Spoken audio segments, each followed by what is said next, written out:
Est-ce le bon moment pour acheter un logement? Beaucoup de Français semblent de cet avis.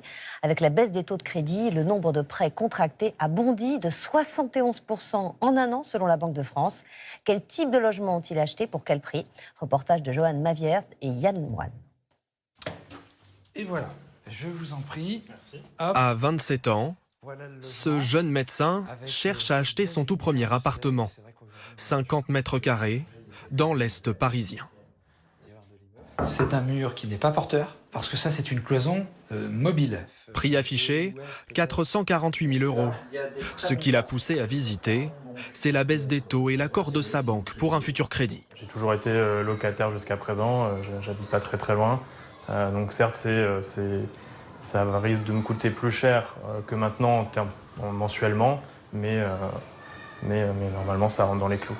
Des taux en baisse depuis plusieurs mois. Aujourd'hui, autour de 3,20 %. Résultat, le retour des potentiels acheteurs. On a pris 14% de demandes supplémentaires entre le premier trimestre 2025 et le dernier trimestre 2024. On retrouve enfin un petit peu d'embellie sur le marché de l'immobilier. C'est plus fluide, les banques suivent plus facilement. En un an, le nombre de crédits immobiliers a bondi de 71% après des années de crise. Les banques prêtent beaucoup plus facilement, même aux acheteurs en prêt relais comme Nicolas Humat.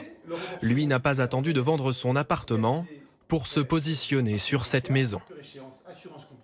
On a su bien négocier au taux de 3,10, donc c'est des conditions un peu en deçà du marché actuel. Ça permet d'avoir une capacité d'emprunt très intéressante, des mensualités pas si élevées que ça, et donc pouvoir vivre à côté aussi, en plus de son crédit immobilier. Ce courtier voit défiler les acquéreurs. Selon lui, les prix de l'immobilier ont atteint un plus bas. On a un marché qui reprend des couleurs. Les clients ont compris que les prix n'allaient pas s'effondrer. Donc plutôt que d'attendre, ils préfèrent acheter maintenant. Et pour les propriétaires, l'heure est peut-être venue de renégocier leur crédit immobilier.